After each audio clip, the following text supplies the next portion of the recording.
Guys, kembali lagi guys. Saya. Kita akan main game Roblox. Okey, aku main game senyap. Apa tak umpet ke, menyorok ke. Main game menyorok ke. Okey, aku tengah main ni. Korang kena like dan subscribe. Walaupun video aku kecil je macam game ni. Video dia kecil.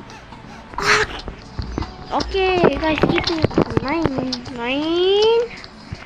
menyorok ataupun kita contoh kita jadi batu. Kita jadi macam ni, lepas tu kita copkan dekat macam tu. Kita tinggal sabur je dulu. Ni kita ikut siapa tahu game ni bagi tahu saya.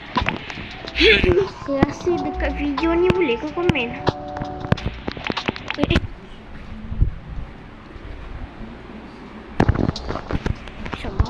Pening lah.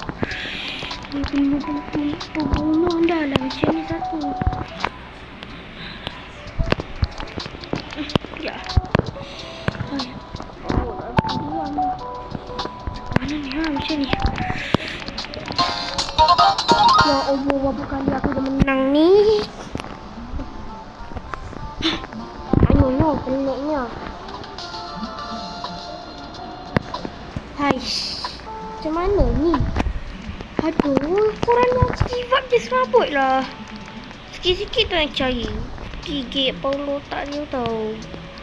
Main tu sebenarnya sikit-sikit. Apa dah lah jadi bebal semua ni. Aduh. Nah, tak nak aku beli bangunan nak ni. Ni lah. Sekejap aku panjat ni. Aku genius. Elah you hai. Sini. Dah, kita tunggulah, pening lah orang semua ni. Tapi diam. Bom dia ni. Nyo benda ni.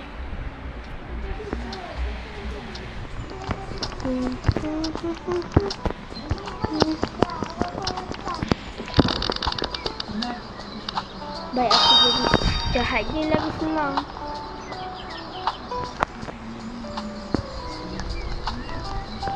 Mananya? Aduh, pening lah. Lari. Udah buat tu aku dah. Mana ni?